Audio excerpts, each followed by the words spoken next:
샬롬, 좋은 아침입니다. 이요한 목사입니다. 하나님의 말씀으로 하루를 여는 오늘 다시 시작 다시. 오늘 우리가 만나게 된 말씀은 역대하 4장에서 9장까지의 말씀이 되겠습니다. 이 중 우리가 집중하기 원하는 부분은 9장 12에서 16절까지의 말씀입니다.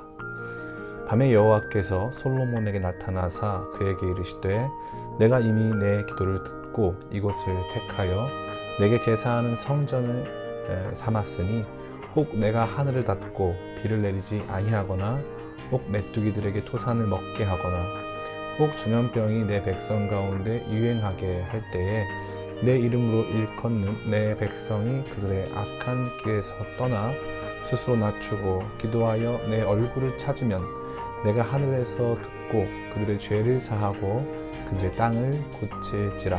이제 이곳에서 하는 기도에 내가 눈을 들고 귀를 기울이리니 이는 내가 이미 이 성전을 택하고 거룩하게 하여 내 이름을 여기에 영원히 있게 하였습니다. 내 눈과 내 마음이 항상 여기에 있으리라. 아멘. 오늘 우리가 읽은 본문은 솔로몬이 성전 봉헌식을 성대하게 마친 후에 하나님께서 솔로몬에게 오셔서 말씀하시는 내용이 되겠습니다. 우리에게는 여러 찬양의 가사로도 쓰일 만큼 익숙하고 또 은혜로운 말씀이지요. 그런데 여기에 아주 흥미로운 요소가 있습니다. 같은 사건을 보여주는 열왕기 하 9장 1에서 9절에는 이 내용이 없다는 것입니다. 이것은 이러한 하나님의 음성이 왜곡되거나 각색되었다는 것을 의미할까요? 전혀 그렇지 않습니다. 열왕기 말씀에는 경고의 말씀이 보다 강하게 강조됩니다. 즉 솔로몬이 지어서 봉헌한 그 성전도 내가 버릴 수 있다는 데 강조점이 있는 것이죠. 그런데 역대기에는 열왕기에서는 생략되었던 하나님의 말씀, 즉 어떠한 상황에서든 어디에서든 이 성전을 바라보고 돌아오면 내가 고치고 구원하고 회복하겠다는 내용이 들어가는 것입니다. 그러니까 성전을 향한 기도와 회개, 돌이킴을 통해서 회복과 치유, 구원과 역전이 가능하다는 것이며 성전은 그렇게 회개하고 돌이키는 우리를 받아주시는 하나님의 약속이 있는 장소라는 사실을 보여주고 있는 것입니다.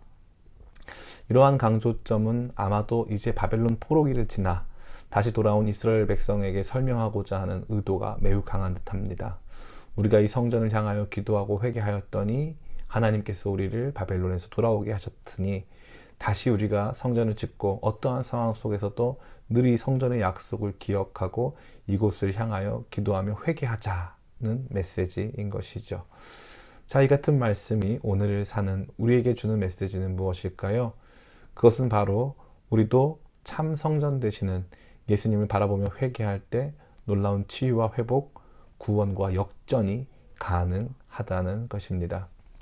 이제 사람이 손으로 지은 성전은 없습니다. 다만 예수님이 우리의 성전이 되시죠. 즉 하나님께서 회개하는 우리를 만나주시고 회복시키시고 치유하시는 약속의 처소가 된다는 사실입니다. 그러니 예수님을 믿고 기도하는 우리의 삶에도 놀라운 회복과 치유, 구원과 역전이 일어날 수 있습니다. 사람이 손으로 지은 성전은 우리가 범죄하면 다시 또 무너지겠지만 예수님은 이미 십자가에서 성전된 자신의 육체를 찢으셨고 이제는 부활하셔서 하나님 보좌 우편에 영원히 계시기에 다시 무너지지 않으실 영원한 성전이 되십니다.